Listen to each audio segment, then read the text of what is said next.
morning, everybody. Happy Friday. It's still cold here in Calgary. Still windy, not pleasant, but that sun is fighting through. And we don't care about the weather. We care about the time in the season.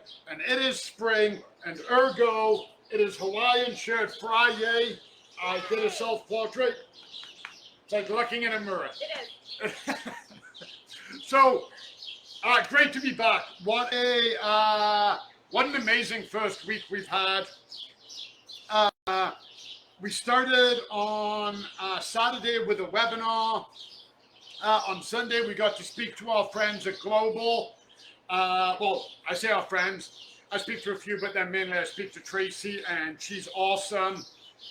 Spoke to our friends at CTV. I spoke to Helena.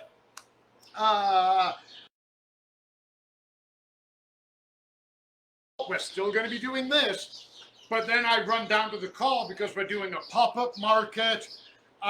So lots and lots of busy things going on. Always stuff happening in the spring, and we couldn't be happier to do it. So this week, we talked about, I didn't set a timer, that's how lax we are on a Friday. I have no idea how long this will take. Maybe 5 minutes, maybe 15. I'll cut you off, Colin. Yeah, somebody's more organized than me. I put this shirt on and I'm just phoning it in. I don't even care. So, oh yeah, we had a great week. We discussed everything about a plant. We talked the overall thing. If you guys remember, we talked about leaves, stem, and roots.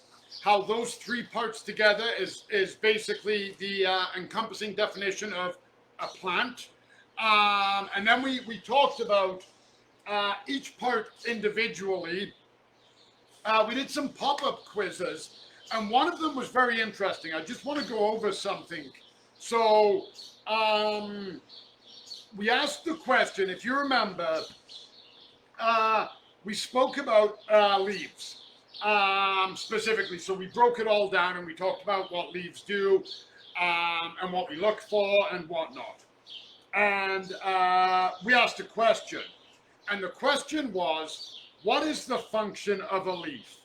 To shade us in the summer, to absorb nutrients for the plant, to dance in the wind, to alert us when the plant requires water. Trick question, none of the above. But I know what we were getting at there, and I take full responsibility because I didn't explain it properly, and Brandy and I were just talking about this. So, shade us in the summer? No, they do that. That is not their primary purpose. We just like that.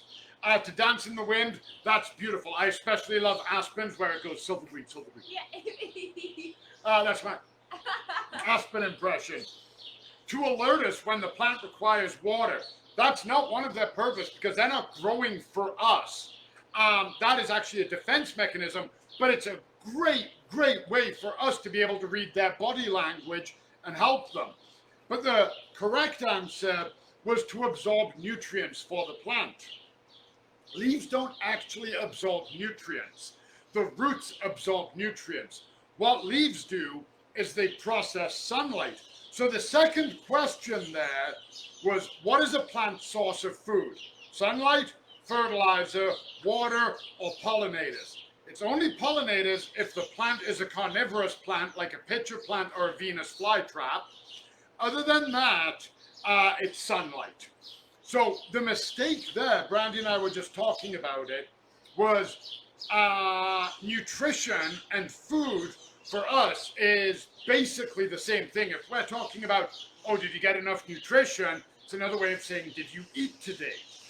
So this is how I want you to think of it. Sunlight is the food. So the sunlight hits the leaf, you have the chloroplast. The chloroplast takes the light, it takes the water that's come up from the roots, and it takes the carbon dioxide and mixes it all up. It gets rid of the oxygen because it is a chemical reaction. So there is a byproduct. The byproduct in this case is oxygen.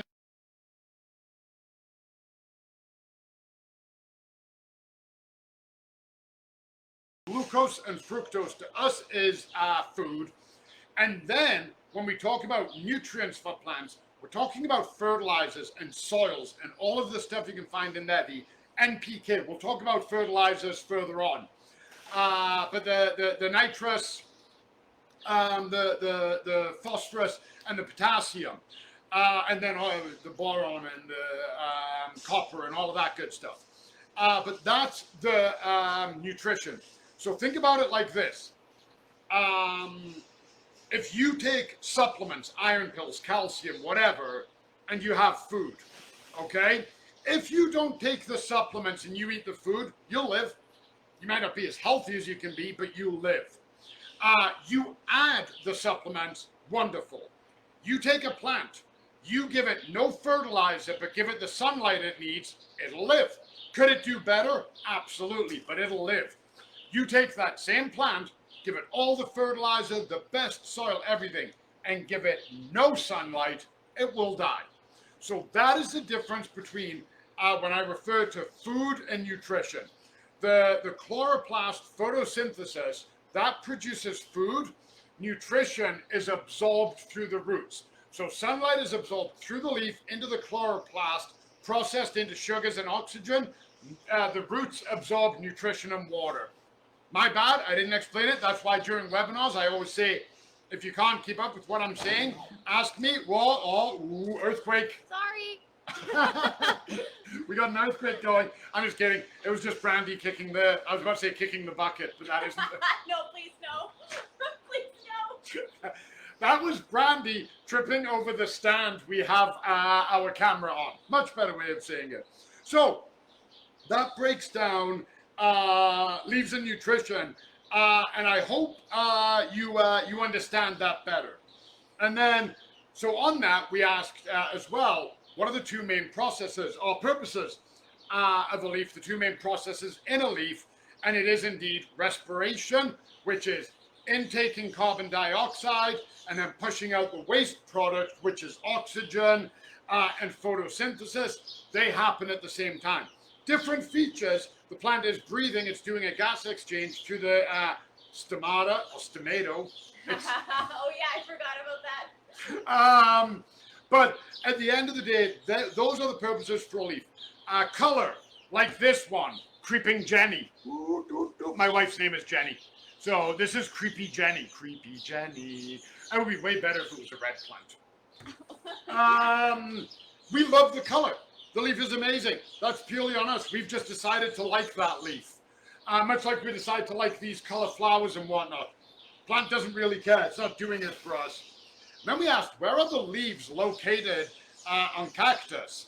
And the correct answer is indeed, that entire green mound is a leaf. It has everything it needs in. It has just evolved over millennia to the harsh climate it grows in to give itself the best chance of survival. So, I hope you guys enjoyed our Throwback Thursday. That was so cool. Yeah, we're enjoying seeing everybody back. And what I want to talk about now, really quickly, is I said I would talk about this. We talked about it yesterday, and it's tree rings. So I'm going to do them in black, so hopefully they show up better. So we have tree rings. Oh, look how narrow that one is. Oh. Then we got a big one. Then we got another big one. Then we've got another one. So, when we look at this, first thing that it tells us, hey, I learned something today too. Okay, I don't want it to sound like I'm just out here correcting everybody else. I learned that when you do this and you take a cross section and you analyze it, it's called a tree cookie. Yum. Yeah. Do you know who told me that? Brandy. Yeah. I thought she was just asking for cookies. She was like, hey, tree cookies. And I was like, I'd go for a cookie right now. Turns out it's like all sciencey and stuff. Yeah. So the first thing, when we look at this, first thing that a lot of people know, we've got the age of the tree. 1, 2, 3, 4, 5, 6, 7, 8. 8-year-old tree. Now, what else this can tell us, and this is why trees are amazing, they live for so long. So when a tree does fall down or collapse, we make a nice clean cut on the stump, we get to analyze what's happened. So we know the age, but now we can also see damage history, which is here. So our ring didn't form perfectly. So something happened here. It could have been a kangaroo nibbling the bark. Lots of kangaroos in this area. It could have been a fire. It could have been physical damage. Somebody hitting it with a weed whipper. Somebody hanging a sign on it. Anything like that. But this is showing damage. And then what happens here is when you actually look at the tree, this part would be thicker because it's scar tissue. The tree had to react because we know it lived through this damage. So what happened was it survived and it built up scar tissue. Much like when you injure yourself, didn't kill you, but you got a scar there as a reminder. That's what this is. Then the extra layer comes on, it'll be fine. Now, the layers, subsequent layers after that might still have that deviance, but then eventually they'll round out again, give or take. The other thing that we can tell as well is if you look into a ring, into here, and you might see that the fibers of the wood are more spaced out, or maybe they're a little off-colored. Maybe they look stretched, or there's gaps in them. And that can tell us, was there insect and disease damage, or was there structural damage? Not enough to scar it, but enough to weaken the tree. So maybe one year it was a huge storm, and that tree was bending, and it was ripping the wood fibers. That's what we're going to see. And then, last but not least, and it's very important in this day and age, is climate and what the tree has reacted. So when you see very close rings, what that's telling us is it wasn't an ideal growing, too hot, too wet, too cold, whatever, it wasn't ideal growing. When we see big healthy gaps like that, it means it got the right sun, no adverse conditions, no damage. That's a healthy ring. So that's what we tell from a tree ring. Holy moly, these shows go by quick. Stay tuned. We'll be back next week. In the meantime, we've got webinars happening. Check our homepage. There's one happening on Saturday. There's one happening midweek. Sign up. They're always free. We just love the chance to talk to you. Have a great weekend and stay warm, everybody. Bye. Bye.